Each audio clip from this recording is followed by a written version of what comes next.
Olá, consultores de alimentos, olá, nutricionistas.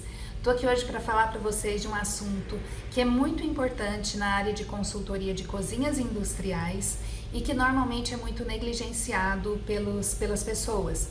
Tanto é negligenciado pelos consultores de alimentos, quanto pelos nutricionistas e, por incrível que pareça, é negligenciado até pelo próprio dono do negócio. E por que o controle de custos é tão negligenciado assim? Porque é difícil fazer. São muitas variáveis que vão influenciar no resultado. E, na verdade, não é que seja difícil fazer, é trabalhoso, dá trabalho e é preciso entender exatamente aonde você quer chegar, o caminho que você tem que percorrer, porque senão você vai ter um monte de informações e não vai saber aplicar essas informações a seu favor. Controle de custos, como eu disse para vocês, tem uma série de variáveis. E aí a gente escolhe por onde a gente quer começar. Eu habitualmente desenvolvi uma linha de trabalho que facilita muito para mim na questão de custos quando a gente entra em uma cozinha industrial. Eu estive já em várias cozinhas industriais que estavam tendo prejuízo. E aí estavam à beira de fechar, tamanho prejuízo que elas tinham. Então, a metodologia que eu escolhi para trabalhar com custos, especialmente quando quando o cliente está assim com a corda no pescoço, eu faço da seguinte forma. A primeira coisa que eu vou cuidar é vamos lá. Eu entro na cozinha industrial e escolho dois caminhos que são os caminhos mais delicados e que envolvem mais dinheiro. Então, a gente tem, como eu disse para vocês, tem muitas variáveis, mas a gente precisa priorizar aquilo que envolve mais dinheiro, onde se gasta mais. Então, eu escolho um caminho quando eu sou contratada para fazer controle de custos, eu escolho o seguinte caminho. Eu vou estoque e carne. São os dois principais pontos, são dois gargalos que a gente tem uma perda muito grande. O estoque, primeiro eu vou falar para vocês sobre o estoque. O que acontece no estoque? Na maioria das cozinhas, o estoque é aberto. Em alguns locais, o estoque fica dentro da própria cozinha. Alguns locais têm estoque já num cômodo separado, mas normalmente o estoque está aberto e não tem ninguém que faça esse controle de estoque para o dono. Então, primeira providência, por pior que essa cozinha esteja, com o menor dinheiro que ela tiver, mesmo que ela esteja no prejuízo, a gente tem que ter alguém que vá cuidar do estoque. Nem que seja uma pessoa que fique lá apenas por um período limitado, por exemplo, 6 horas, 4 horas, mesmo 4 horas já é possível. O ideal é que fosse do início, do começo do funcionamento da cozinha até a hora de fechar. Mas se a gente não tem, muitas vezes não vai ter dinheiro para pagar essa pessoa, então a gente pode escolher alguém dentro da cozinha, às vezes o próprio dono, às vezes contratar um estagiário ou às vezes contratar mesmo um estoquista, dependendo do tamanho, do que a gente já sabe que vai conseguir economizar. Eu sempre falo para o meu cliente que ele pode contratar com certeza uma pessoa, aí eu vou falar para ele conforme o que eu fizer um primeiro diagnóstico, se ele contrata uma pessoa por 4 horas, um estagiário, se ele já pode contratar um estoquista de verdade por 8 horas, de acordo com que eu já fiz a minha avaliação, meu diagnóstico, e eu sei que eu falo para ele, olha, eu vou fazer você economizar o dinheiro suficiente para pagar esse colaborador. Então eu tenho certeza, segurança disso, é onde eu vou fazer meu pedido. Aí, feito isso, é um trabalho de convencimento. Eu tenho que dizer para vocês que é um convencimento mesmo e muitas vezes nós precisamos usar técnicas diferentes para conseguir convencer nosso cliente dessa necessidade. Porque imagina, se você tem lá um estoque que está aberto, livre para todo mundo entrar e sair, até então, até a sua chegada, fica difícil desse cliente acreditar que você vai conseguir fazer com que isso funcione um pouco melhor e ainda economizar dinheiro a ponto de pagar um estoquista para ele. Mas a gente consegue fazer isso. Bom, passada essa fase, que é uma fase muito difícil, realmente, na maioria das vezes, tem pessoas que já aceitam de cara. Mas, feito isso, nós vamos fazer um controle da seguinte forma. Primeiro dia que eu chego, eu faço um levantamento geral de tudo que tem no estoque. Então, nós levantamos. Pode ser feito no papel mesmo, gente. Não precisa de muita coisa e lançar numa planilha de Excel. Você faz o controle de tudo que tem lá. Levanta tudo, a gente chama de inventário. Então, nós vamos fazer um inventário de tudo o que tem.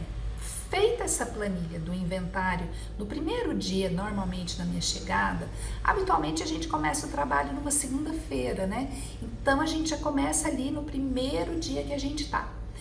Faça um pedido para o cliente, fala, olha, tudo que você comprar, você põe nessa pastinha aqui para mim, as notinhas, os recibos, guarda tudo aqui para mim. Olha, é um outro trabalho também que você vai ter que ter paciência.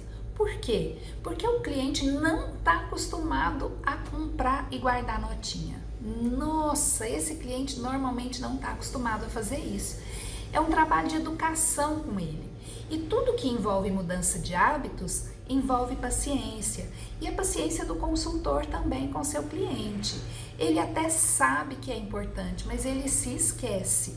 Aí é necessário que você estabeleça com ele uma rotina. Se você está lá todos os dias, ou se você tem alguém seu todos os dias, manda um recadinho para ele via WhatsApp, umas 2 vezes por dia para ele.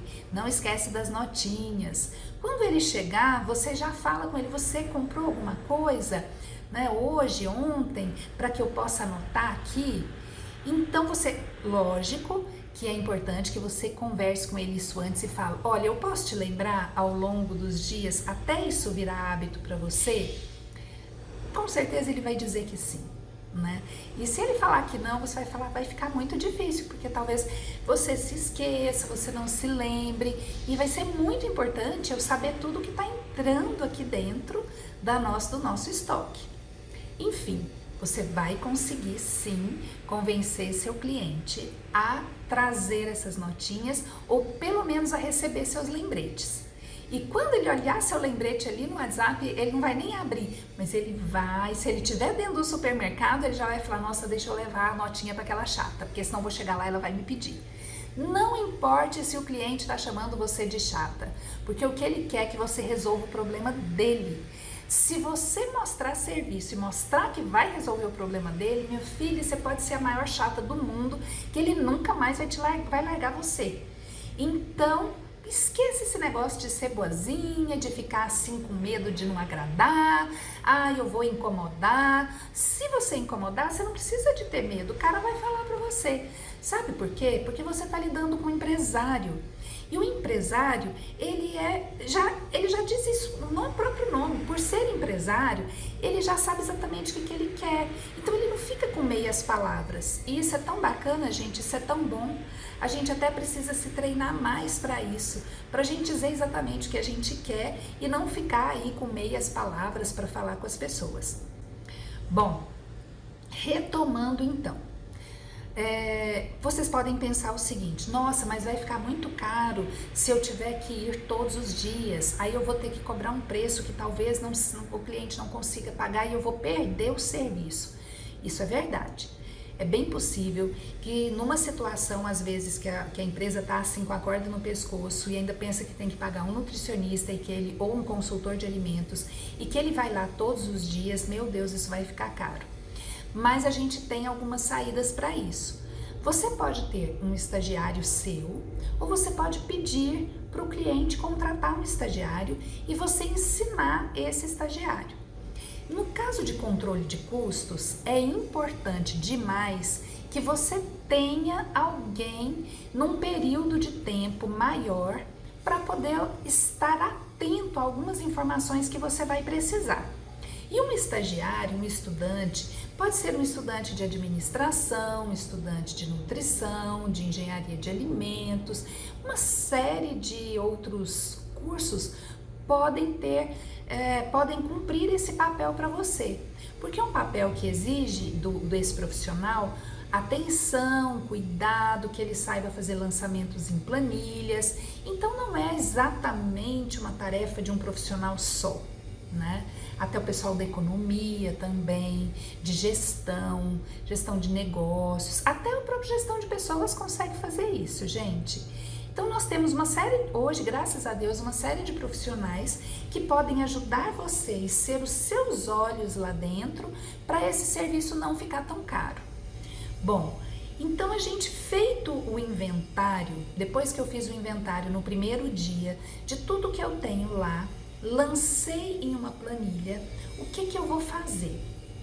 Eu vou fazer uma outra planilha, onde eu vou colocar todas as minhas entradas.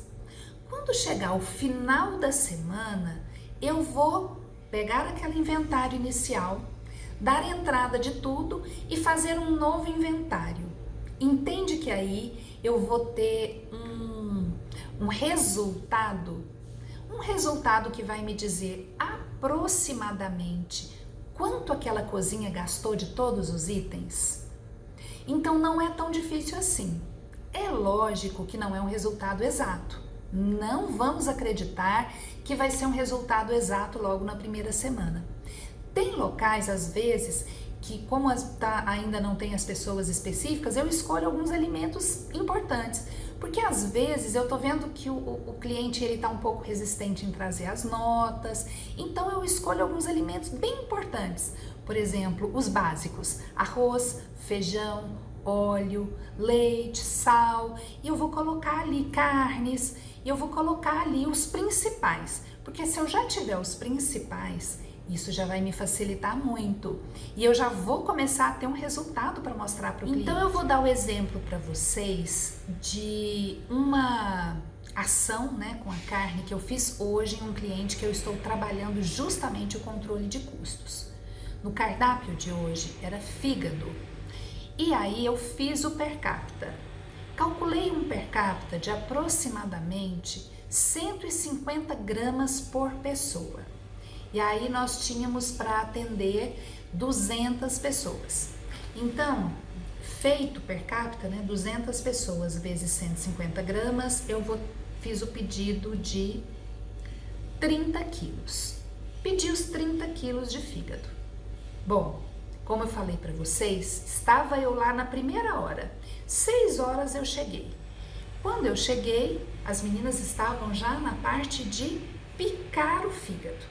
Mas o que estava acontecendo? A gente tinha combinado que o nosso cardápio seria iscas de fígado e não bife de fígado.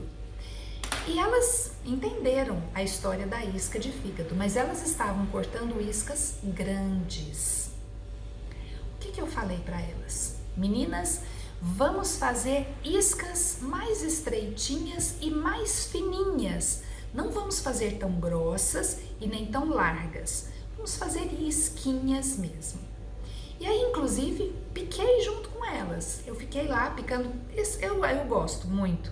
Não vou dizer para você que você é obrigado a fazer isso, não. Eu faço porque eu gosto.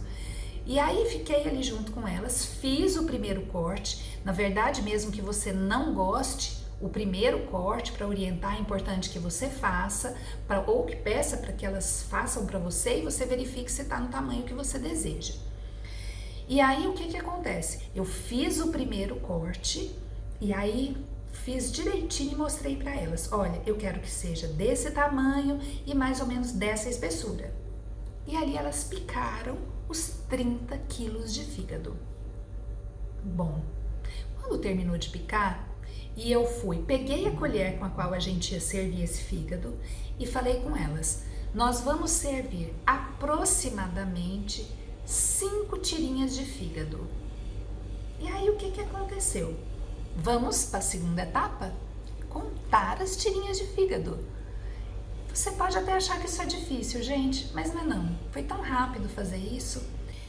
E aí, feito isso, eu fiz então, se são 200 pessoas, cada uma vai comer 5 tirinhas de fígado, eu tenho que ter 1.000 tirinhas.